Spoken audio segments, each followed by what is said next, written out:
الله الرحمن الرحيم قل لا أقول لكم عندي خزائن الله ولا أعلم الغيب ولا أقول لكم إني ملك إن أتبع إلا ما يوحى إلي قل هل يستوي الأعمى والبصير أفلا تتفكرون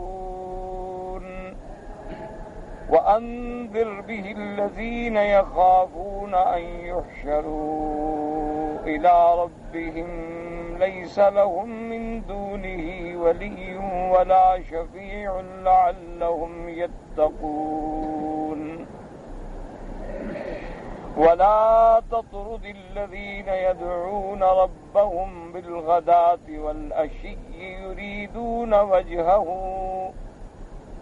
ما عليك من حسابهم من شيء وما من حسابك عليهم من شيء فتطردهم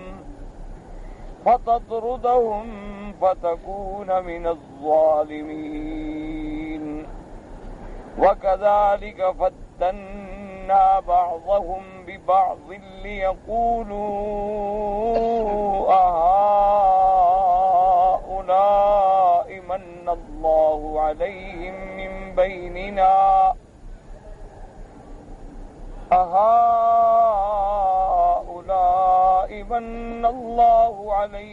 من بيننا أليس الله بأعلم بالشاكرين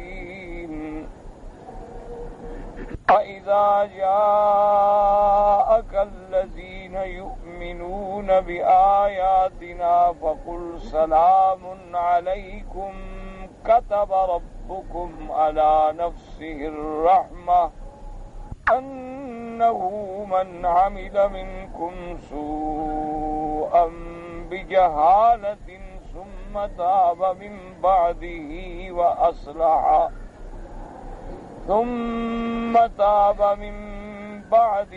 وأصلح فأنه غفور رحيم.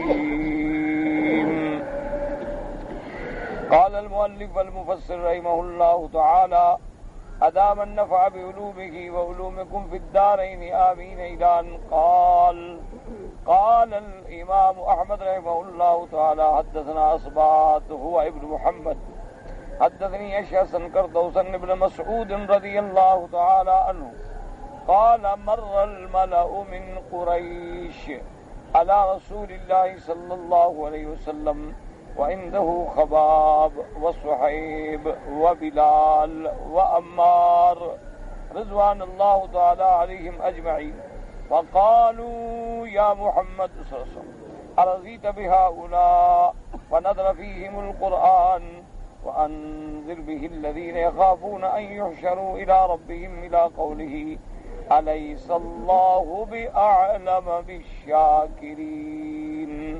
اب مفسر رحمۃ اللہ علیہ ان آیات مبارکہ کا سبب نزول، شان نزول کے بارے میں ارشاد فرماتی ہیں کہ امام احمد رحمۃ اللہ علیہ نے حضرت عبداللہ ابن مسعود رضی اللہ تعالیٰ عنہ سے روایت کی ہے. وہ فرماتی ہیں کہ قریشیوں کے کچھ سردار جو ہیں ان کو کہتے تھے ملا، جیسے فرعون کے ذکر میں بھی آیا ہے ملا. تو سردار کو ملا اصل میں کیوں کہتے ہیں کہ تملأ قلوب الناس، کہ لوگوں کے دل جو ہیں ان کی دہشت اور رعب سے بھر جاتے ہیں، اس لیے ان کو ملا کہا جاتا ہے. تو جو سردار تھے وہ گزرے حضور صلی اللہ علیہ وسلم پر، اور اس وقت سرکار دو عالم صلی اللہ علیہ وسلم کی خدمت میں حضرت خباب، حضرت صہیب، حضرت بلال، حضرت عمار رضوان اللہ تعالی علیہم اجمعین، یہ حضرات جو تھے وہ موجود تھے. تو وہ کافروں کے سردار کہنے لگے کہ یا محمد صلی اللہ علیہ وسلم ارضیت بہؤلاء، کیا آپ ان لوگوں کے ساتھ دوستی اور ان کے ساتھ راضی ہیں؟ یہ آپ کے قریب ہیں، غلام، غریب، مسکین. اللہ تبارک و تعالی نے قرآن مقدس کی یہ آیتیں نازل فرمائیں. اور اسی طرح مفسر فرماتا ہے ورباء بن جریر بن طریق اشعث عن كردوس بن مسعود رضی اللہ تعالی عنہ قال مر الملأ من قریش برسول اللہ صلی اللہ علیہ وسلم عنده صہیب وبلال وعمار وخباب غیر من ضعفاء المسلمین رضوان اللہ علیہم اجمعین فقالوا یا محمد صلی اللہ علیہ وسلم ارضیت بهؤلاء من قومك هؤلاء الذين من الله عليهم من بيننا أنحن نصير تبعا لهؤلاء اطردهم فلعلك أن ترتب نتبعك فنزلت هذه الآية.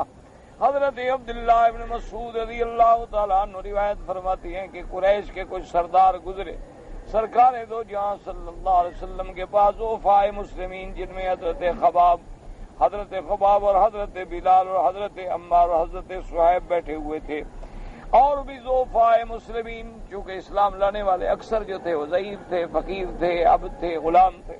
فقالوا یا محمد صلی اللہ علیہ وسلم ارضیت بہؤلاء من قومک، کیا آپ نے اپنی قوم کے سرداروں کو چھوڑ کے ان کے بدلے میں ان کو اپنایا ہے، ان کو آپ قبول کرتے ہیں، یہ آپ کے ساتھی ہیں؟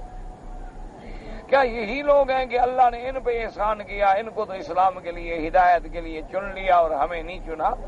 یہ زیادہ مستحق تھے ہدایت کے، اور ہم جو آئے تو ہم ان کے بعد آئے نا، ہم تو پھر ان کے پیچھے ہو گئے.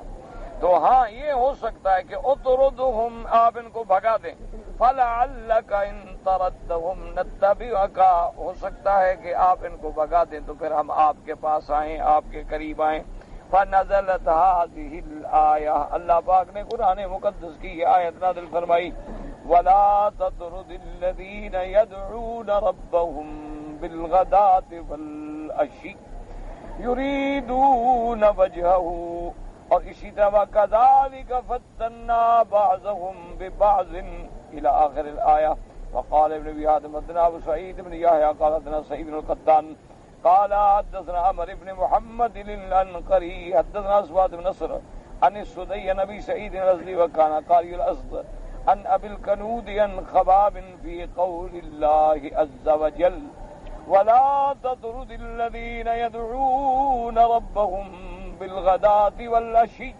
قال جاء الأقرع بن حابس التميمي وأيينة بن حسن الفزاري فوجدوا رسول الله صلى الله عليه وسلم مع صہیب وبلال وعمار وخباب قائدا في ناس من الضعفاء المؤمنين. اب جناب اس روایت میں آتا ہے، حضرت مفسر رحمۃ اللہ علیہ فرماتے ہیں اس آیت کے بارے میں کہ اقرع ابن حابس تمیمی اور اسی طرح عیینت ابن حسن فزاری کافر لوگ تھے، یہ جب آئے اور انہوں نے دیکھا کہ حضور پاک کی خدمت میں ہیں، آپ کے ساتھ بیٹھے ہوئے ہیں حضرت صہیب اور حضرت بلال اور حضرت عمار، حضرت خباب اور ضعفاء المؤمنین، فلما رأوهم حول النبي صلى الله عليه وسلم حقروهم في نفر في أصحابه أتوه فخلوا به وقالوا إنا نريد أن تجعل لنا منك مجلسا تعرف لنا به العرب فضلنا فإنه فضل تأتيك ونستحي أن ترانا العرب مع هذه الأعبد فإذا نحن جئناك فأقمهم عنا فإذا نحن فرغنا فاقعد معهم إن شئت. قال نعم. قالوا فاكتب لنا عليك كتابا. قال فدعا بصحيفة ودعا عليا ليكتب ونحن قعود في ناحية فنظر جبريل عليه السلام فقال ولا تطرد الذين يدعون ربهم الآية فرمى رسول السيف من يدي سمدانا واتيناه ورمى من جيب حديث يصبت وهذا حديث غريب فإن هذه الآية مكية وقال الأقرع ابن حابس وإن السماء بعد هجرة بدهر وقال سبحانه السلام نبی الآخری. اب مفسر رحمۃ اللہ علیہ فرماتے ہیں کہ جب وہ آئے اور انہوں نے دیکھا کہ حضور پاک کی خدمت میں غریب صحابہ بیٹھے ہوئے ہیں تو انہوں نے اپنے دل میں ان کو حقیر جانا کہ یہ چھوٹے لوگ ہیں، غریب ہیں، غلام ہیں، بیٹھے ہیں حضور صاحب. اس کے بعد جناب علیحدہ ہوئے اور اس کے بعد حضور کی خدمت میں آئے. انہوں نے کہا کہ یا رسول اللہ صلی اللہ علیہ وسلم آپ ایسا کریں کہ ہمارے لیے ایک خاص وقت مقرر کر دیں تاکہ جب ہم آپ کے پاس بیٹھیں تو آپ کے پاس یہ لوگ نہ ہوں، کیونکہ باہر کا عرب بھی آتا ہے، سارے لوگ آپ کے پاس آتے ہیں، جب دیکھیں گے کہ ہم لوگ ان غلاموں کے ساتھ بیٹھے ہوئے ہیں تو ہماری عزت ختم ہو جائے گی. اگر آپ ان کو ہٹا دیں پھر جب ہم چلے جائیں پھر آپ چاہیں تو ان کو بلا لیں تو ہم مسلمان ہو جائیں گے، ہم آپ کے پاس آئیں گے. حضور نے فرمایا اچھا. تو انہوں نے کہا کہ نہیں، ایسا معاہدہ لکھیں آپ ہمارے ساتھ کہ جب ہم آئیں گے تو آپ ہمیں خاص ٹائم دیں گے اور ان غریبوں کو ہٹا دیا کریں گے۔ تو حضور صلی اللہ علیہ وسلم نے حضرت علی رضی اللہ تعالیٰ کو بلایا کہ بھی لکھ دو ان کو۔ جب وہ لکھنے کا ارادہ کرنے لگے تو جبریل علیہ السلام نازل ہوئے اور یہ آیات نازل۔ حضور نے فرمایا پھینک دو، میں کوئی معاہدہ کرنے کے لیے تیار نہیں، اور پھر صحابہ کو اپنے پاس بلا لیا۔ لیکن مفسر رحمۃ اللہ علیہ فرماتے ہیں کہ ساری حدیث غریب ہے، اس میں غرابت۔ اس کی وجہ کیا ہے؟ انہوں نے کہا بھی اقرا ابن حابس جو ہے یہ تو ہجرت کے بعد اسلام لایا، پہلے تو آیا ہی نہیں، اور یہ آیتیں جو ہیں یہ مکی ہیں، مکے میں نازل ہوئی ہیں، اور اقرا ابن حابس تمیمی جو ہے اسلام لائے لیکن وہ تو ہجرت کے بھی کافی عرصے بعد، تو لہذا اس حدیث میں غرابت ہے۔ قال سعد نزلت هذه الآية في ستة من أصحاب النبي صلى الله عليه وسلم منهم ابن مسعود رضی اللہ تعالی عنہ۔ وہ فرماتے ہیں کہ حضور کے 6 صحابہ، یعنی حضرت صہیب تھے، خباب تھے، بلال تھے، عمار تھے، عبداللہ ابن مسعود تھے، حضرت مقداد تھے، تو ان 6 صحابہ جو تھے ان کے بارے میں آیت نازل ہوئی۔ قال كنا نستبق إلى رسول الله صلی اللہ علیہ وسلم وندنو منہ ونسمع منہ۔ وہ کہتی ہیں کہ ہم جو صحابہ تھے ہم کوشش کرتے تھے کہ جلدی سے جلدی دوڑ کے حضور کی خدمت میں پہنچیں اور حضور کے زیادہ سے زیادہ قریب بیٹھیں اور حضور کی باتیں سنیں اور حضور صلی اللہ علیہ وسلم کی فرمان یاد رکھیں۔ فقالت قریش تدنی ہؤلاء دوننا، تو قریشیوں نے اعتراض کیا کہ آپ ان کو اپنے زیادہ قریب بٹھاتے ہیں، زیادہ قریب سمجھتے ہیں ہم لوگوں سے۔ فنزلت هذه الآية فلا تطرد الذين يدعون ربهم بالغداة والعشي، رواه الحاکم مسلم کی سفیان وقال على شرط الشیخین۔ یہ حدیث جو ہے صحیح ہے اور اس کی اسناد جو ہیں امام بخاری اور امام مسلم رحمۃ اللہ علیہ کے شروط کے مطابق ہیں۔ وأخرجه ابن حبان في صحيح من طريق المقدام من شرين به قوله تبارك وتعالى ذلك فتنا بعضهم ببعض أي ابتلينا واختبرنا وامتحنا بعضهم ببعض ليقولوا أهؤلاء من الله عليهم من بيننا وذلك الرسول كان غالبا تبعوا في أول بعثته ضعفاء الناس من الرجال والنساء والعبيد والإماء ولم يتبعه من الأشراف إلا قليل كما قال قوم نوح لنوح عليه السلام وما نراك اتبعك إلا الذين هم أراذلنا بادي الرأي وكما سأل هرقل ملك الروم أبا سفيان حين سأله عن تلك المسائل فقال له فأشراف الناس يتبعونه وهم ضعفاؤهم فقال بل ضعفاؤهم فقال هم أتباع الرسل والغزل المشرك كان يسلم من آمن من ضعفائهم ويعذب من يقتل منهم وكانوا يقولون هؤلاء من الله عليهم بيننا أي ما كان الله ليهدي هؤلاء إلى الخير ولو كان ما سأل خيرا ويدعون حقا ولو كان خيرا ما سبقونا إليه۔ اب مفسر رحمۃ اللہ نے فرماتے ہیں اللہ نے فرمایا وَكَذَلِكَ فَتَّنَّا بَعْضَهُمْ بِبَعْضٍ لِيَقُولُوا فتنا یعنی ابتلینا، ہم نے امتحان لیا، اختبرنا امتحنا، تاکہ یہ کافر اعتراض کرتے تھے کہ ان کو اللہ نے کیوں چن لیا، اور اس کی وجہ یہ تھی کہ ان رسول اللہ صلی اللہ علیہ وسلم کان غالب من اتبعہ فی اول البعثہ، ابتدائی اسلام میں حضور کی اتباع کرنے والے جو تھے وہ سب غریب لوگ تھے، ضعفاء من الرجال والنساء والعبید والاماء، بہت قلیل لوگ تھے جو بڑے آدمی تھے، جیسے سیدنا ابو بکر ہیں، سیدہ خدیجہ ہیں، اسی طرح پھر حضرت عمر اسلام لائے، حضرت عثمان اسلام لائے، ورنہ زیادہ جو تھے تعداد وہ تو غربا اور فقراء اور ضعیف اور عبید اور غلام لوگ جو تھے وہ بیچارے اسلام لے آئے۔ اور خدا کی شان یہی ہے، مفسر رحمۃ اللہ علیہ فرماتے کہ حضرت نوح علیہ السلام کے زمانے میں بھی قوم نوح نے کہا کہ قالوا وما نراك اتبعك الا الذين هم اراذلنا بادي الرأي، کہ تیری پیروی کرنے والے کون لوگ ہیں؟ بالکل غریب لوگ ہیں جن کی کوئی حیثیت نہیں ہے، بالکل یہ تو آپ مزدور لوگ ہیں، ہم ان کے ساتھ اسلام لے آئے۔ اور اسی طرح ہرقل ملک الروم جو روم کا بادشاہ تھا، اس نے حضرت ابی سفیان سے جہاں اور سوال کیے تھے، ایک سوال یہ بھی پوچھا تھا کہ ابو سفیان یہ بتاؤ اس اللہ کے نبی کی اتباع کرنے والے اشراف الناس یتبعونہ ام ضعفاؤہم، کہ جو لوگ اسلام لا رہے ہیں ان میں زیادہ شریف بڑے بڑے لوگ ہیں، امیر ہیں، غنی ہیں کہ غریب ہیں؟ تو ابو سفیان نے کہا نہیں وہ تو بالکل ضعفاء غریب لوگ حقیر. انہوں نے کہا ہاں ہم اتباع الرسل، یہی لوگ تو ہیں جو رسولوں کی پیروی کرتے ہیں. اس کا مطلب ہے وہ سچا نبی ہے محمد مصطفیٰ صلی اللہ علیہ وسلم. اللہ اکبر. وقال هم اتباع الرسل. اصل مفسر کہتے ہیں کہ والغرض ان مشرکی قریش، اصل خلاصہ یہ ہے کہ مشرکین جو تھے وہ مذاق اڑاتے تھے، ٹھٹھا اڑاتے تھے غریبوں کے ساتھ، اور جو ان کے ہاتھ چڑھ جاتا، جو ان کا غلام ہوتا، اس کو عذاب بھی دیتے، تکلیفیں بھی دیتے. اور اس کے بعد کہتے ہیں کہ یہ لوگ ہیں جن کو اللہ نے ہدایت کے لیے چن لیا. عجیب بات ہے جی کہ اگر اسلام خیر ہے تو پھر ہمیں ملتا، اگر اسلام اچھا مذہب ہے تو ہم بڑے لوگوں کو ملتا ہے، ان غریبوں کو کیوں ملا ہے بھائی؟ یہ تو ان کی تو کوئی حیثیت ہی نہیں ہے.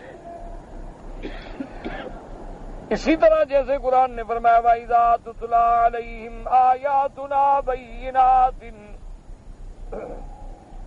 قَالَ الَّذِينَ كَفَرُوا لِلَّذِينَ آمَنُوا أَيُّ الْفَرِيقَيْنِ خَيْرٌ مَّقَامًا وَأَحْسَنُ نَدِيًّا.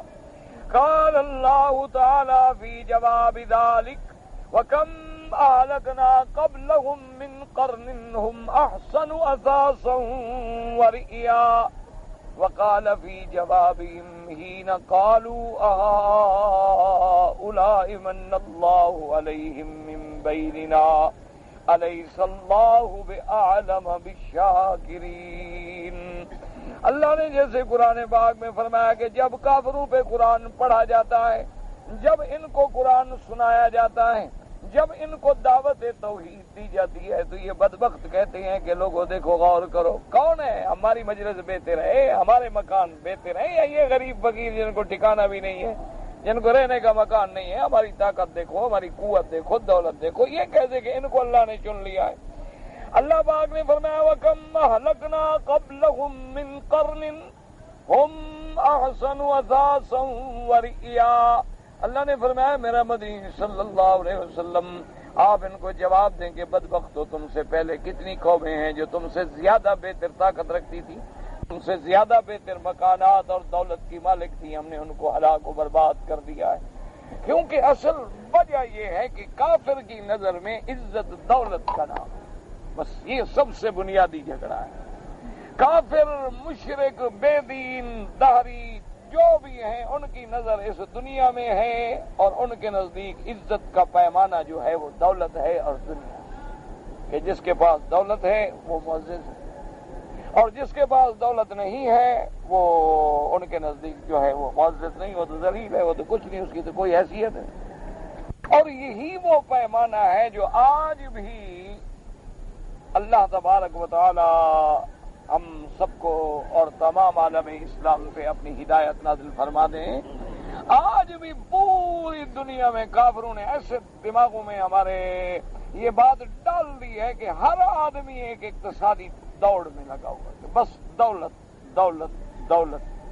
اس کے لیے رشوت لینی پڑے دولت، اس کے لیے ڈاکہ مارنا پڑے دولت، دہشت گردی کرنی پڑے، کسی بچوں کو قتل کرنا پڑے، بیواؤں کو ان کا مال لوٹنا پڑے، اور مخدرات منشیات بیچنے پڑے، پھانسی لگنا پڑے. دیکھیں نا کتنے لوگ ہیں جو نشہ بیچتے پھانسی چڑھ گئے، قتل ہو گئے، گردنیں اڑ گئی. ہر آدمی جانتا ہے، سفر کرتا ہے، لکھا ہے ابھی سزا ہے موت. لیکن اس کے باوجود بھی وہ اس لعنت میں شکار ہوتا ہے. وجہ کیا ہے کہ بھائی بس ایک رات میں کروڑوں پتی بن جاؤں گا، نہ نکل گیا تو، اگر نہ نکلا تو یار پہلے بھی تنگ ہے، مر جائیں گے، سزا ہو جائے گی اور کیا ہو جائے گی. اصل مقصد یہ ہے کہ دماغوں میں یہ بات بیٹھ گئی ہے کہ اگر بلڈنگ بڑی ہے، کاریں ہیں، نوکر ہیں، اور جناب صاحب گاڑی میں بیٹھے ہیں، پیچھے گن مین ہیں، ہر آدمی دیکھے یار یہ کوئی بڑا آدمی جا رہا ہے. اور اسلام کی نظروں میں دولت کوئی حیثیت ہی نہیں رکھتی. ایک بات کو سمجھیں، یہ بنیادی جھگڑا ہے. اگر یہ دماغ میں آ جائے نا تو سارے مسئلے حل ہو جائیں. حضور پاک صلی اللہ علیہ وسلم نے فرمایا کہ اگر یہ دنیا ایک مچھر کے پر کے برابر بھی اللہ کے ہاں اس کی کوئی قیمت یا عظمت ہوتی تو خدا اپنے دشمنوں کو تو نہ دیتا نا. اللہ کے ہاں اس دنیا کی کوئی حیثیت کوئی قیمت ہے. اسی لیے مثال سمجھانے کے لیے بزرگوں نے ایک واقعہ لکھا ہے کہ ایک بہت بڑے اللہ والے تھے. ان کے دروازے پر مال کی حفاظت کے لیے شریعت میں مال کی حفاظت کے لیے کتا رکھنا جائز ہے. گھر کی حفاظت کے لیے مال کی حفاظت کے لیے اجازت ہے شریعت. تو کچھ لوگ جب ملنے کے لیے آئے تو انہوں نے دیکھا کہ وہ کتے ایک دو جو رکھے ہوئے ہیں تو ان کی زنجیریں سونے کی، ان کے گلے میں زنجیریں ہیں اور پٹے ہیں اور سونے کے. انہوں نے کہا بھی یہ اچھا فقیر ہے، کہتے ہیں اللہ والا آدمی ہے، کہتے ہیں یہ بڑا اللہ کا ولی ہے، اولیاء اللہ ہے، اور حالت تو یہ ہے کہ کتوں کو انہوں نے سونا پہنایا ہوا ہے.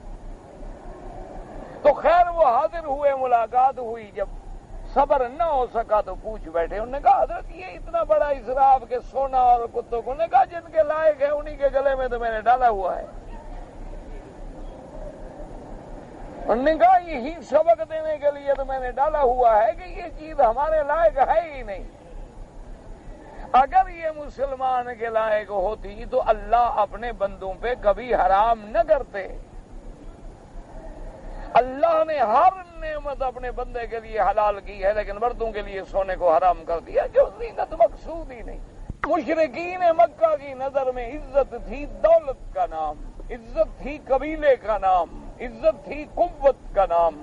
اس لیے وہ صحابہ پہ اعتراض کرتے تھے کہ محمد مصطفیٰ صلی اللہ علیہ وسلم سرکار دو جہاں یہ جب آتے ہیں کبھی خباب بیٹھے ہیں، صہیب بیٹھے ہیں، بلال بیٹھے ہیں، عمار بیٹھے ہیں، مقداد بیٹھے ہیں، عبداللہ ابن مسعود بیٹھے ہیں، سالم مولا حذیفہ بیٹھے ہیں. یہ تو سب غریب لوگ ہیں، عبید ہیں، یہ تو ہمارے غلام رہ چکے ہیں. اب ہم ان کے برابر بیٹھے ان کو ہٹائیں. اللہ نے فرمایا میرا وزیر صلی اللہ علیہ وسلم یہ تو وہ لوگ ہیں جو صحیح معنوں میں میرے بندے. وَلَا تَطْرُدِ الَّذِينَ يَدْعُونَ رَبَّهُمْ بِالْغَدَاةِ وَالْعَشِيِّ يُرِيدُونَ وَجْهَهُ. یہ تو صبح و شام میرا ذکر کرنے والے، میرا نام لینے والے، میری رضا چاہنے والے ہیں. ان کو کبھی اپنی مجلس سے دور نہ کر دینا. اور کافروں نے اعتراض کیا کہ ہاں اولائی یہ لوگ ہیں من اللہ علیہم من بیننا کہ اللہ نے ان کو چن لیا، ان پہ احسان کیا، ان کو ہدایت دی، ہمیں کیوں نہیں دی؟ حالانکہ ہم تو حضور کے قریبی رشتہ دار ہیں، قریش میں سے ہیں. ہم تو جناب بنو کلاب میں سے ہیں، بنو قصی میں سے ہیں، بنو ہاشم میں سے ہیں، بنو سالم میں سے ہیں، بنو فزارہ میں سے ہیں، بڑے بڑے قبیلوں کے سردار ہیں، ہمیں کیوں ہدایت نہیں ملی؟ اللہ نے فرمایا ظالم علیہ اللہ بأعلم بالشاکرین. کیا تم سمجھتے ہو کہ اللہ اپنے شکر گزار اور نافرمانوں کو نہیں جانتا؟ وہ اللہ تو علیم بذات الصدور ہے. یہ میرے شکر گزار بندے ہیں، یہ میرے فرما بردار بندے ہیں میرے. اس لیے ایک حدیث مبارک میں آتا ہے صلی اللہ علیہ وسلم کہ سرکار دو جہاں مدینہ منورہ میں ایک باغ میں تشریف لے گئے. حضرت عبداللہ ابن مسعود رضی اللہ تعالی عنہ بھی موجود. حضرت عبداللہ ابن مسعود رضی اللہ تعالی عنہ علم میں پہاڑ تھے لیکن بدن میں ضعیف تھے. علم میں فقہاء صحابہ میں ان کا شمار ہوتا ہے لیکن آپ کی پنڈلیاں مبارک ایسی باریک تھیں جیسے کسی کا ہاتھ میں وہ بھی زیادہ موٹا ہوتا ہے. تو حضرت عبداللہ ابن مسعود ایک کھجور پہ چڑھنے لگے کہ میں اوپر چڑھ کے تھوڑے سے اچھی اچھی کھجوریں چن کے حضور کے لیے لے آؤں. تو جب وہ اوپر چڑھے اور پنڈلی نظر آئی تو ایک صحابی کو ہنسی آ گئی. حضور نے فرمایا کون ہے، کون ہنسا ہے؟ صحابی نے عرض کیا حضور میں کیوں ہنسے ہو؟ اس نے کہا حضور میں جھوٹ تو نہیں بول سکتا، میں نے جب عبداللہ ابن مسعود رضی اللہ تعالیٰ کی پتلی پتلی پنڈلیاں دیکھی نا بس مجھے ہنسی آ گئی کہ دیکھو کیسی پتلی پنڈلی. آپ نے فرمایا جانتے ہو کہ اگر میں اپنے اس صحابی کا ایک پاؤں ایک پلڑے میں رکھ دوں ترازو کے، اور ساری دنیا کے مسلمان ایک پلڑے میں رکھ دوں، تو اس صحابی کی ایک ٹانگ بھاری ہو جائے گی۔ تم عبداللہ ابن مسعود کا مقابلہ کرنا چاہتے ہو؟ یہ تو اللہ کے ہاں اتنے وزن والا ہے کہ ساری دنیا ایک پلڑے میں رکھ دو اور اس کو ایک پلڑے میں رکھ دو تو یہ بھاری ہو جائے۔ تم اس کے ظاہری جسم پہ جا رہے ہو، اصل طاقت ایمان کی ہے، اصل طاقت جسم و جان کی نہیں ہوتی۔ قیامت میں کافر ہوں گے بڑے بڑے، لیکن فلا نقیم لہم یوم القیامت وزنا، ڈھیلے کے برابر بھی ان کی کوئی حیثیت اور کوئی قیمت نہیں ہوتی۔ اگر دولت ہی عزت ہوتی تو پھر کوئی فرعون جو ہے وہ جہنم میں نہ جاتا، اگر دولت ہی مقام عزت ہوتی تو کوئی نمرود اور قارون جو ہے جہنم میں نہ جاتا، اگر دولت ہی شرف ہوتی تو پھر سب سے پہلے ابو جہل آتا، سب سے پہلے عتبہ عتیبہ شیبہ ربیعہ آتے، سب سے پہلے ولید بن المغیرہ آتے، لیکن اللہ کے ہاں دولت کی کوئی قیمت نہیں ہے۔ وہاں تو ایمان کی قیمت ہے، اعمال صالحہ کی قیمت ہے، محبت رسول عربی کی قیمت ہے، محبت محمد مصطفیٰ کی قیمت ہے۔ کہ یہ دیکھیں کہ بات زمین پہ ہو رہی ہے اور قرآن عرش سے اتر رہا ہے کہ میرا مدنی اگر صحابہ کو ہٹایا فتطردہم فتکون من الظالمین، تو آپ بھی نا انصاف ہو جائیں گے، پھر تو آپ بھی نا انصافوں میں ہو جائیں گے کہ مومن کو ہٹا دو اور کافر کو آگے کر دو۔ یعنی کتنا بڑا۔ اور اللہ نے فرمایا میرا مدنی میں جانتا ہوں کہ شاکرین کون ہیں، میں جانتا ہوں کہ مومنین کون ہیں، میں جانتا ہوں کہ ہدایت کا مستحق کون ہے۔ ہم نے اکرمہ کو ہدایت دی لیکن ابو جہل کو نہیں دی، حالانکہ ابو جہل باپ ہے اور اکرمہ بیٹا ہے، اور بیٹا جو ہے وہ تو صحابی جلیل بنا اور بدل بنا اسلام کا، اور باپ جہنم کا داروغہ بنا، جہنم کا سزاوار بنا۔ وجہ کیا تھی؟ اللہ جانتے ہیں کہ کون ہدایت کے قابل ہے اور کون ہدایت کے قابل نہیں، اور پھر ہدایت اس کو ملتی ہے جو ہدایت چاہے، جو ہدایت طلب کرے، جو ہدایت کے لیے محنت کرے، جو اعراض کرے، جو منہ پھیرے، جو اعتراض کرے، اس کو ہدایت کیسے ملے؟ بھی دنیا میں آپ دیکھ لیں، آپ نے کوئی وظیفہ حاصل کرنا ہو، جو نوکری کے لیے بھاگے گا، درخواستیں دے گا، شہادات لائے گا، سفارشیں کرے گا، پھر جا کے کہیں کام ہوگا۔ اور اللہ نے جب جنت کے فیصلے کرنے ہیں تو وہ بھی تو دیکھتے ہیں نا کون طلبگار ہے اور کون طلبگار نہیں ہے، وہ بھی تو اسی کو ہدایت دیتے ہیں جو چاہتا ہے۔ اس لیے فرمایا لیس اللہ بأعلم بالشاکرین، اے لیس هو اعلم بالشاکرین له باقوالهم وافعالهم وضمائرهم فیوفقهم ویهدیهم سبل السلام ویخرجهم من الظلمات الى النور باذنه ویهدیهم الى صراط مستقیم۔ اللہ نے فرمایا میں جانتا ہوں کہ کون اپنے قول سے، فعل سے، ضمیر سے میرا شکر کرتا ہے، میری اطاعت کرتا ہے۔ جو اطاعت کرنے والے ہیں پھر میں ان کو توفیق دیتا ہوں، ان کو میں سلامتی کے راستے دکھلاتا ہوں، اور پھر میں ان کو کفر و شرک کے اندھیروں سے نکال کے نور ایمان پہ لاتا ہوں، پھر میں ان کو صراط مستقیم نصیب کرتا ہوں۔ دعا کریں کہ اللہ ہمیں بھی، اولادوں کو بھی، سب کو ہدایت عطا فرما دے۔ اللہم اہدنا سبل السلام وخرجنا من الظلمات الى النور۔ یا اللہ تو نہ نکالے نا اندھیروں سے، ہم نہیں نکل سکتے۔ اگر آپ ہدایت نہ دیں تو ہم ہدایت نہیں پا سکتے۔ اگر آپ راضی نہ ہوں تو انبیاء کی اولاد جو ہے وہ کافر ہو کے تو نہ مر جاتی، پیغمبر کی بیوی ہو اور جہنم میں جائے، کبھی سوچا ہے؟ غور؟ نوح علیہ السلام کا بیٹا ہو اور جہنم میں جائے، اور فرعون کی بیوی ہو اور جنت میں جائے، یہ اس کے فیصلے ہیں۔ اس لیے بس ہر وقت یہ دعا کیا کریں اپنے لیے، اولادوں کے لیے، ہر مسلمان کی اولاد کے لیے۔ یاد رکھو جب تم دوسرے کے لیے دعا مانگتے ہو نا تو تمہارا کام جلدی ہو جاتا ہے، کیونکہ اس کی وجہ یہ ہے کہ وہ ارحم الراحمین ہے۔ جب ایک عاجز بندہ کہتا ہے کہ یا اللہ میرے فلاں دوست کی اولاد کو ہدایت دے، فلاں کو ہدایت دے، فلاں کو شفا دے، بیماروں پہ رحم فرما، گمراہوں کو ہدایت عطا فرما، تو اللہ کی جوش میں آ جاتی ہے کہ یہ ایک عاجز بندہ ان کے لیے مانگ رہا ہے، میں تو مالک ہوں۔ اللہ تبارک و تعالیٰ کی رحمت جوش میں ہے۔ جیسے کہ دیکھو نا جی، اب آپ دیکھیں نا، ایک غریب آدمی ہو، وہ اٹھ کو کسی کو 1 ریال مدد کرے، تو اگر کوئی باز امیر دولت مند بیٹھا ہو تو اس کو بھی غیرت آتی ہے نا، بھئی یہ غریب آدمی ہے، وہ 1 ریال دے رہا ہے، یار مجھے تو اللہ نے لاکھوں دیے ہیں، میں اگر 100 دے دوں تو کیا فرق پڑے گا؟ تو وہ تو مالک الملک ہے نا جی، وہ مقلب القلوب ہے، جب چاہے شان کن فیکون سے، یعنی لمح البصر سے بھی پہلے ہدایت کے فیصلے کرتے ہیں۔ یہ اللہ تبارک و تعالیٰ کے ہاتھ میں ہوتا ہے، کسی بندے کے ہاتھ میں نہیں ہوتا۔ وہ جب ہدایت دینے پہ آتے ہیں نا جی، پھر وہ اللہ اکبر۔ سندھ کے علاقے میں ایک دفعہ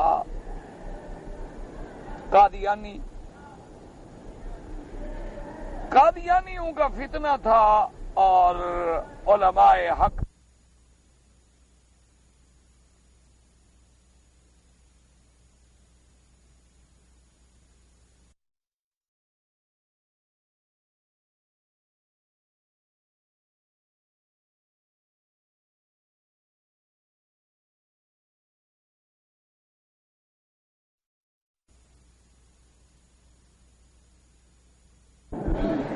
تو قادیانیوں کا جو آدمی آیا تھا بدبخت،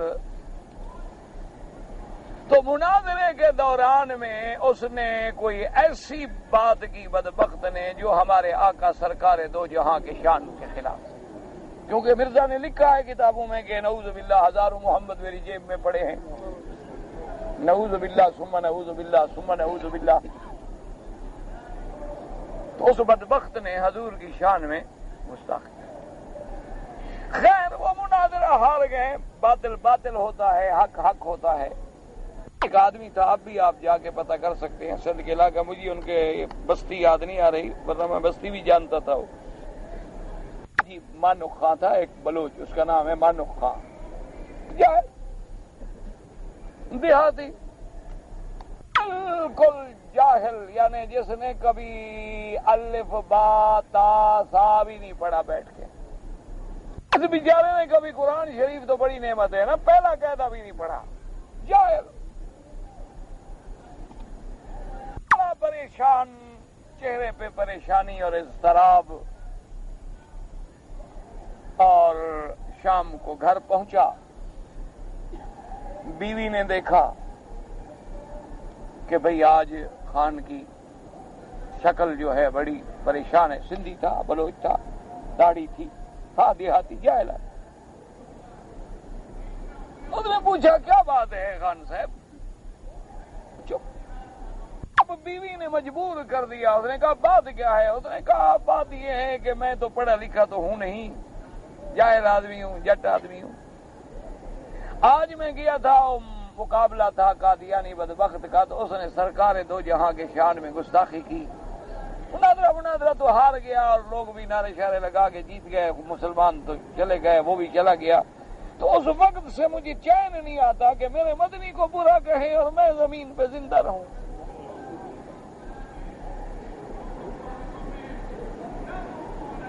بیوی نے کہا کہ خان بات یہ ہے کہ میں تو سمجھتی ہوں تو بے غیرت ہے۔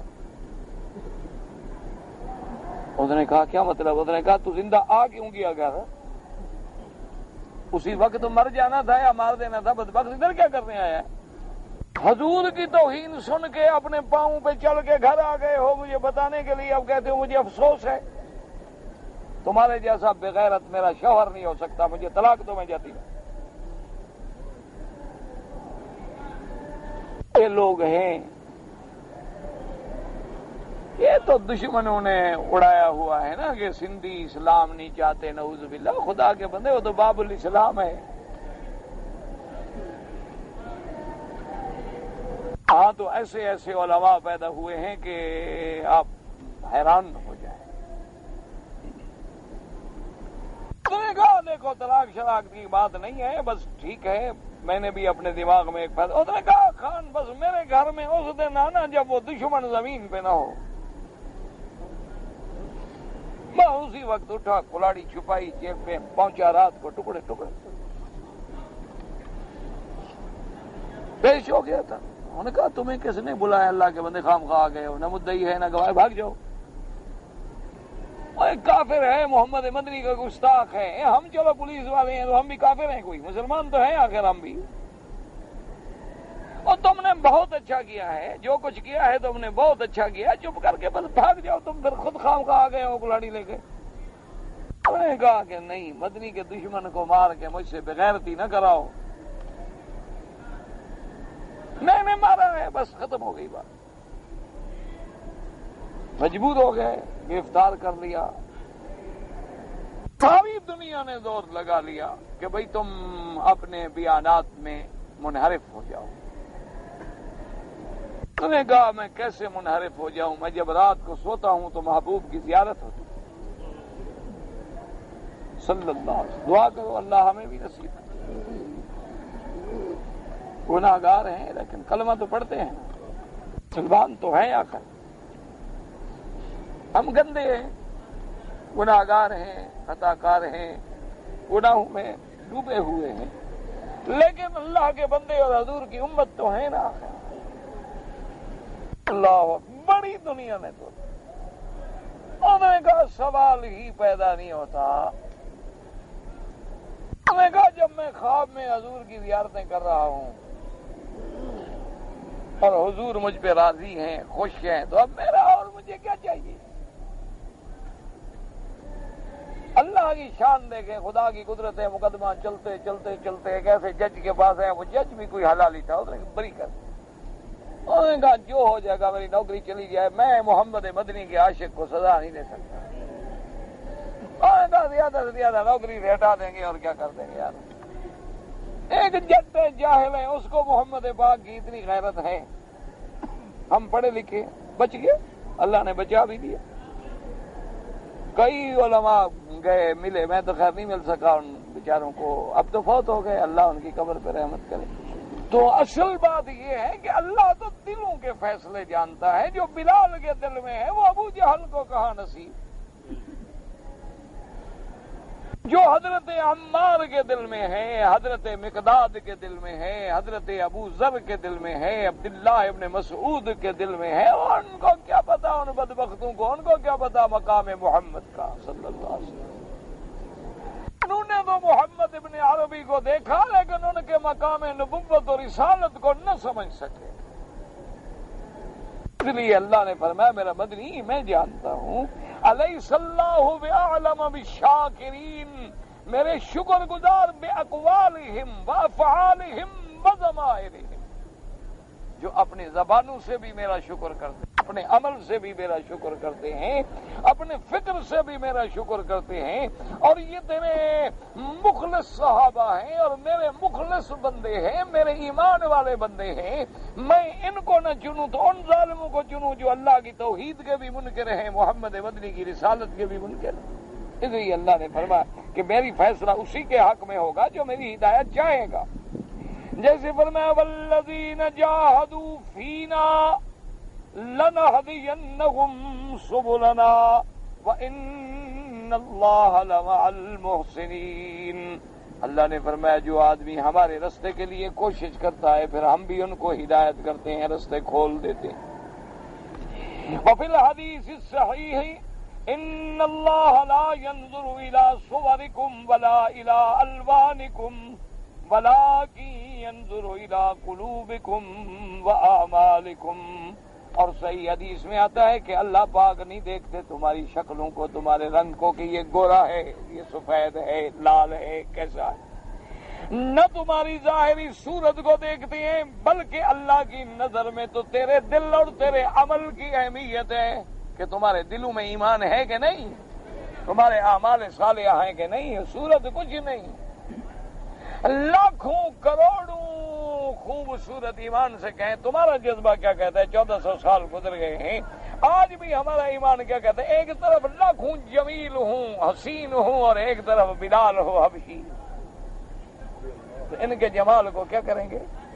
خوبصورت تو پھر ابھی لہب زیادہ تھا، یعنی اتنی خوبصورت تھا کہ اس کی کنیت پڑ گئی ابھی لہب. لہب کہتے ہیں شعلے کو، جیسے شعلہ چمکتا ہے ایسے رنگ چمکتا.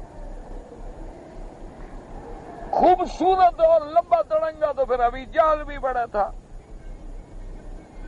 خوبصورت تو ولید ابن المغیرہ بھی تھا، لیکن ان کے مقابلے پہ اللہ نے جو عظمت بلال کو دی ہے وہ پھر کسی جمیل کو تو نہیں مل سکی، کسی خوبصورت کو تو۔ وجہ کیا ہے کہ جو بلال کا دل تھا وہ دل ان کو نہ مل سکا۔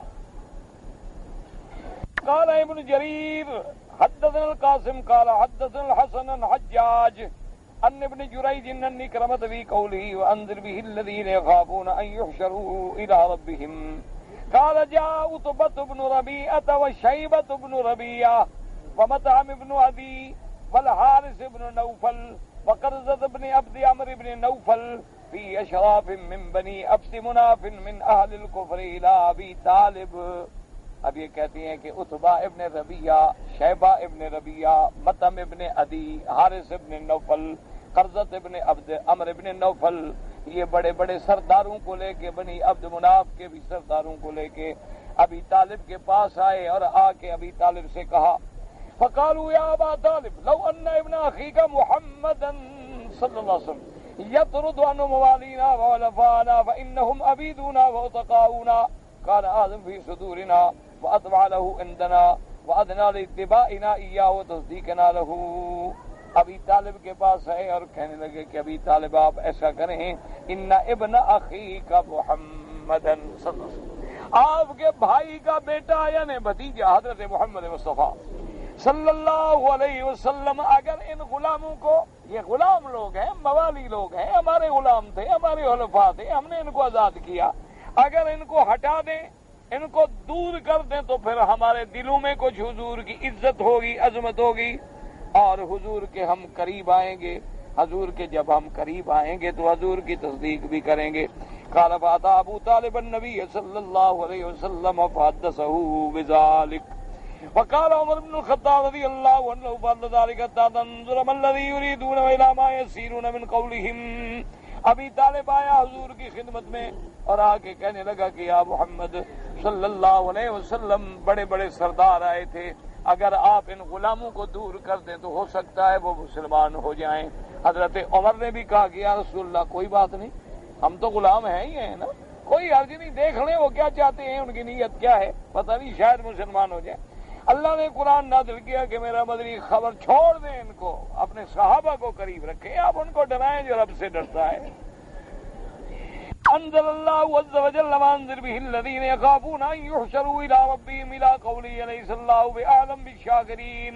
قال وكانوا بلالا وعمار بن یاسر وسالم مولى ابی حذیفہ وسبیح مولى اسید ومن الحلفاء ابن مسعود والمقداد ابن عمرو ومسعود ابن القاری وواقد بن اللہ الحنظلی وعمر بن عبد عمرو وذو الشمالین ومرصد بن ابی مرصد وابو مرصد الغنوی حلیف حمزة بن عبد المطلب واشباع من الحلفاء ونظر فی ائمۃ الکفر من قریش والموالی والحلفاء۔ تو اللہ تبارک و تعالیٰ نے میرے مدنی کے یہ پیارے پیارے صحابہ، حضرت بلال، حضرت عمار، حضرت سالم، حضرت سبی، حضرت ابن مسعود، حضرت مقداد، اسی طرح مسعود ابن القاری، اسی طرح ذو الشمالین، اللہ پاک نے فرمایا میرا مدنی آپ ان کو دعوت دیں، آپ ان کو قرآن سنائیں، یہ اپنے رب سے ڈرنے والے، چھوڑیں ان کافروں کو، ائمۃ الکفار کو۔ فرمایا وَكَذَلِكَ فَتَّنَّا بَعْضَهُمْ بِبَعْضٍ لِيَقُولُوا وَهَٰؤُلَاءِ مَنَّ اللَّهُ عَلَيْهِم مِّن بَيْنِنَا فَلَمَّا نَضَجَ أَقْبَلَ عُمَرُ رضي الله تعالى عنه فأتى النبي صلى الله عليه وسلم فاعتذر من مقالتهم۔ اس کے بعد جب یہ قرآن کی آیتیں اتری تو حضرت عمر حاضر ہوئے، انہوں نے کہا یا رسول اللہ صلی اللہ علیہ وسلم میں معذرت کرتا ہوں کہ میں نے بھی غلط رائے دی، میں نے بھی کہا تھا کہ ان صحابہ کو، غریبوں کو تھوڑا دور کر دیں تاکہ بڑے آدمی آ جائیں، تو آپ میری معذرت قبول فرمائیں اور اللہ بھی میری معذرت قبول فرمائے۔ اللہ نے پھر قرآن میں یہ دوسری آیات اتاری، وَإِذَا جَاءَكَ الَّذِينَ يُؤْمِنُونَ بِآيَاتِنَا فَقُلْ سَلَامٌ عَلَيْكُمْ فَأَكْرِمْ بِرَدِّ السَّلَامِ عَلَيْهِمْ وَبَشِّرْهُمْ بِرَحْمَةِ اللَّهِ الْوَاسِعَةِ وَلِهَٰذَا قَالَ كَتَبَ رَبُّكُمْ عَلَىٰ نَفْسِهِ الرَّحْمَةَ۔ اللہ نے فرمایا کہ میرے محبوب صلی اللہ علیہ وسلم جب یہ صحابہ آئیں، یہ ایمان والے آئیں، آپ کو آ کے سلام کریں، آپ ان کو سلام، محبت سے سلام کا جواب دیں اور آپ ان کو خوشخبری دیں میری رحمت کی۔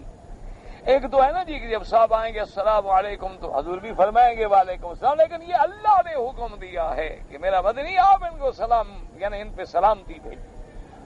اور بعض علماء نے اس کا دوسرا ترجمہ کیا، انہوں نے فرمایا وَإِذَا جَاءَكَ الَّذِينَ يُؤْمِنُونَ بِآيَاتِنَا فَقُلْ سَلَامٌ عَلَيْكُمْ۔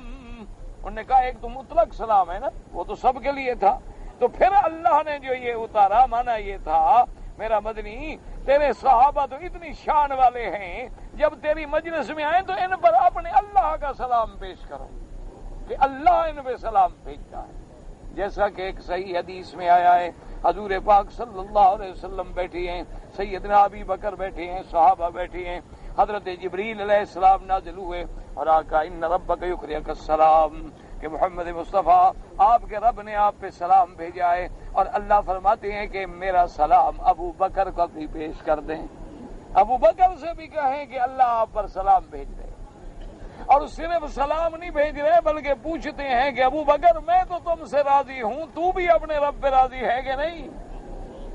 تو حضور پاک نے حضرت ابو بکر سے فرمایا کہ ان ربک یقرئک السلام، ابو بکر اللہ نے تجھ پہ سلام بھیجا ہے۔ تو حضرت ابو بکر نے کہا حل سمانی من فوق العرش یا رسول اللہ صلی اللہ علیہ وسلم، کیا اللہ نے عرش سے میرے اوپر سلام بھیجا ہے اور میرا نام لیا ہے؟ حضور نے فرمایا ان اللہ سما گیا ابا بکر، اللہ نے تیرا نام لے کے سلام بھیجا، اور ساتھ سلام نہیں بلکہ یہ بھی پوچھا ہے کہ حل رضیت یا ابا بکر، تم بھی رب پہ راضی ہو کہ نہیں؟ رضیت یا اللہ، کہا اللہ میں تو راضی ہوں، میں تو ہر حال میں راضی ہوں کہ آپ نے مجھے محمد مدنی کا ساتھی بنا دیا۔ تو یہ اس لیے بعض مفسرین فرماتے ہیں کہ فقل سلام علیکم کا معنی یہ ہے کہ اپنے اللہ کا سلام کہو ان پر، اور ساتھ ان کو یہ بھی بتلا دو کہ اللہ نے اپنے اوپر رحمت جو ہے اپنی رحمت سے لکھ لی ہے، كتب ربكم على نفسه الرحمہ، کیونکہ 100 رحمتوں میں سے ایک ہی حصہ اتارا گیا ہے جو ساری دنیا میں ہے، 99 رحمتیں اللہ نے محفوظ رکھی ہیں جو قیامت میں اپنے بندوں پہ ظاہر کریں۔ اس لیے دعا کریں کہ اللہ ہم پر بھی رحمت فرما دے۔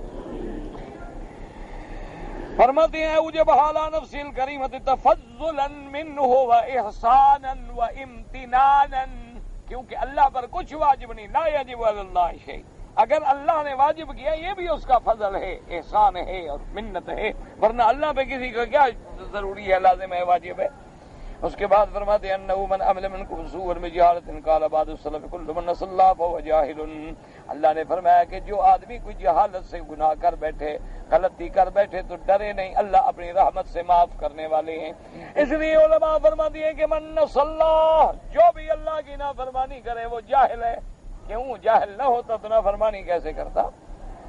اور اس کے بعد جناب فرماتے ہیں وقال معتمر سلیمان الحق بن ابان بن اکرم فی قولی من عمل منکم سوءا بجہالۃ، وہ فرماتے ہیں الدنیا کلھا جہالۃ، وہ فرماتی ہے دنیا کیا ہے؟ انہوں نے کہا یہ دنیا تو ساری کی ساری ہے جہالت، دنیا ہے کیا؟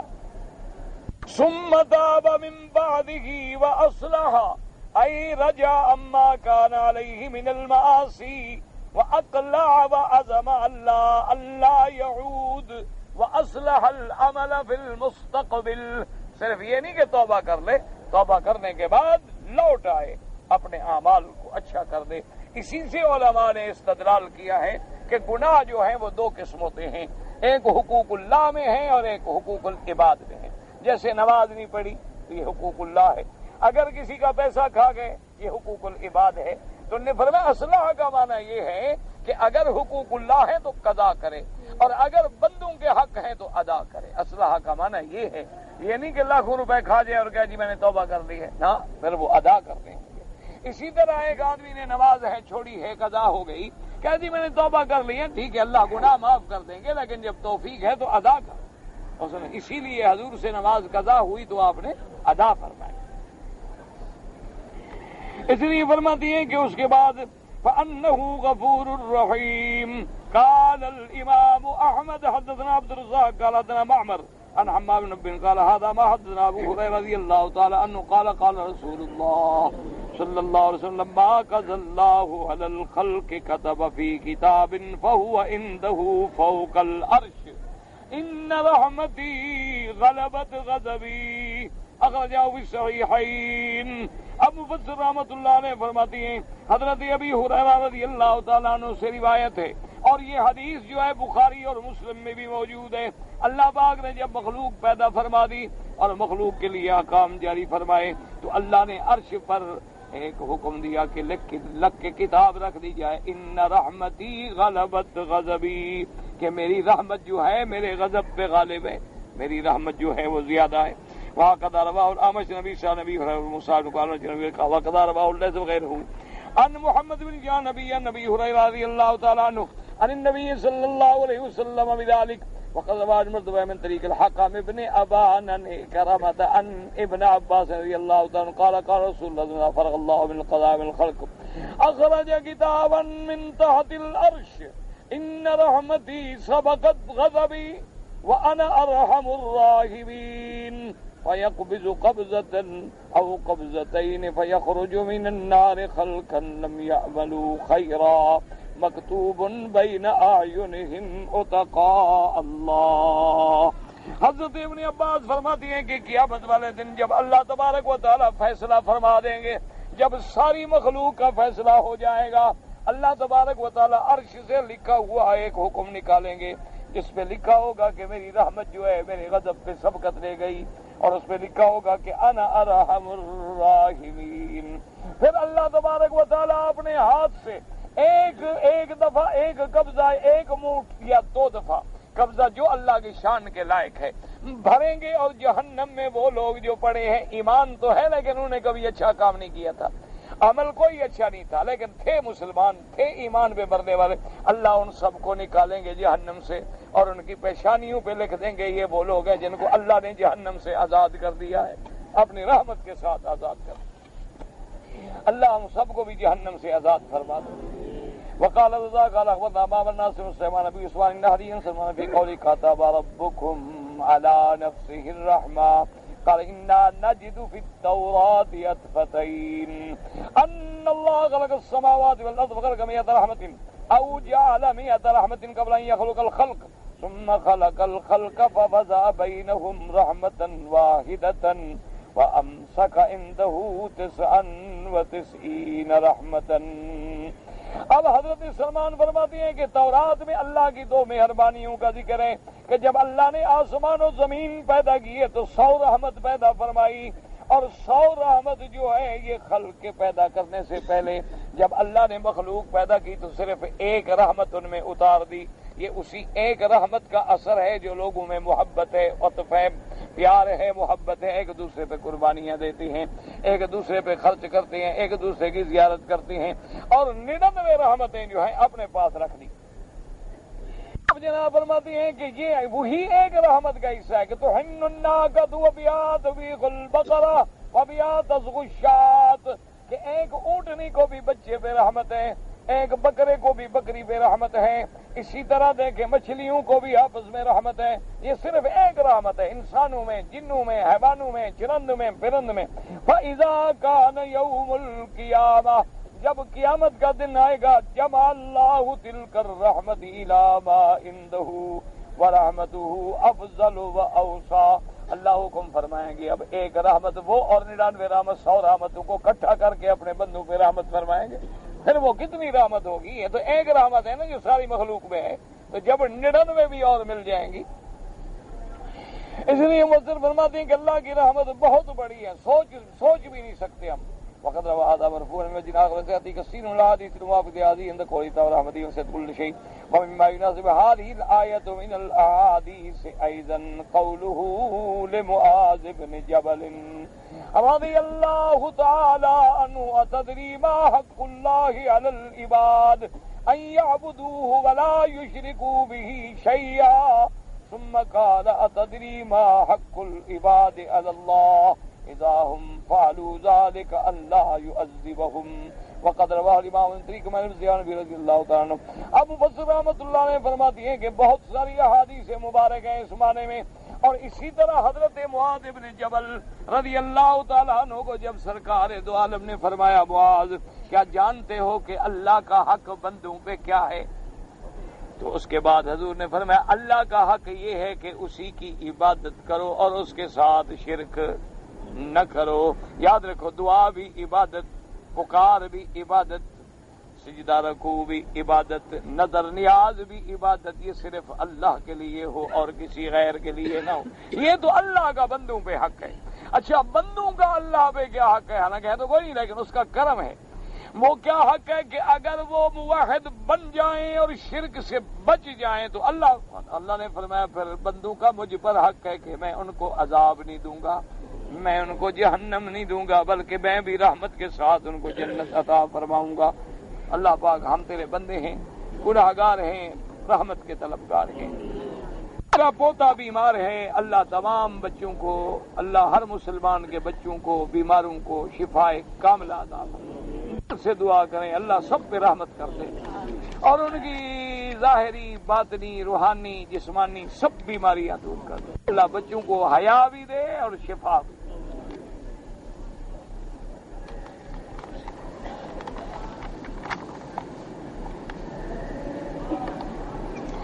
ایک آدمی موزمبیق سے آئے ہیں اور انہوں نے احرام جو ہے ہوٹل جدہ میں باندھا ہے، تو آپ دونوں پر ایک ایک بکری بطور دم ہے کہ آپ میقات تجاوز کر کے آ گئے۔ احرام آپ کو اپنے ایئرپورٹ سے باندھنا چاہیے تھا، یا پھر جہاز جب سعودی حدود میں داخل ہوتا ہے تو میقات سے پہلے جہاز میں باندھنا چاہیے تھا۔ بہرحال اب آپ ایک ایک بکری بطور دم ذبح کر کے مکے میں مسکینوں کو تقسیم کر دیں۔ اگر طواف کے دوران خامند نے اپنی بیوی کا ہاتھ پکڑ لیا یا چھو لیا تو کوئی دم نہیں، کوئی جرمانہ نہیں۔ صرف امام شافعی رحمت اللہ علیہ فرماتے ہیں کہ احتیاط کرے کہ عورت کو ہاتھ نہ لگے کہ وضو نہ ٹوٹ جائے۔ اپنے وطن میں دم نہیں دے سکتے، دم آپ کو اللہ کے حرم میں دینی ہے۔ اب اگر پیسے نہیں ہیں اپنے ملک میں چلے جائیں، وہاں سے جا کے بھیج دیں، کسی کو وکیل بنائیں کہ وہ آپ کی دم کر دے۔ جو عمرہ کیا ہے انشاءاللہ وہ قبول ہے، اب دوسرا اللہ کو منظور ہے تو مدینہ منورہ سے نصیب ہو جائے۔ عمرہ نفلی عبادت ہے، جتنے اللہ نصیب کر دے۔ اگر کوئی آدمی خانہ کعبہ کی دیوار پکڑ کر ملتزم پہ کھڑے ہو کے روئے، اللہ سے مانگے، جائز ہے۔ طواف کرتے ہوئے عورت کو پردہ کرنا چاہیے، پردہ ہر حال میں کرنا ہے، طواف ہو کسی حال میں بھی ہو۔ اس کے لڑکے کا نکاح ٹوٹ جائے گا نا، اس کی تو پھر وہ بیوی نہیں رہے گی نا بیچاری، اگر بہو کے ساتھ سسر نعوذ باللہ گناہ کر لے۔ جبن جو ہوتا ہے بزدلی، اگر مر جائے آدمی تو آپ بیوی جو ہے اپنے شوہر کو دیکھ سکتی ہے، کوئی منع نہیں ہے، لیکن یہ آداب ہیں کہ جب موت آ گئی تو گویا اب ہم دوسری دنیا کے مہمان ہو گئے، ورنہ بیوی تو اس کی ابھی عدت میں ہے، اس کے مرنے کے بعد 4 مہینے 10 دن تک وہ اس کے نکاح میں گویا کہ پابند ہے، وہ نکاح بھی نہیں کر سکتی، تو اس لیے اس کا دیکھنا منع نہیں ہوتا، دیکھ سکتی ہے، اس کے لیے دعا کرے، مغفرت کی دعا مانگے، کیوں نہ کرے۔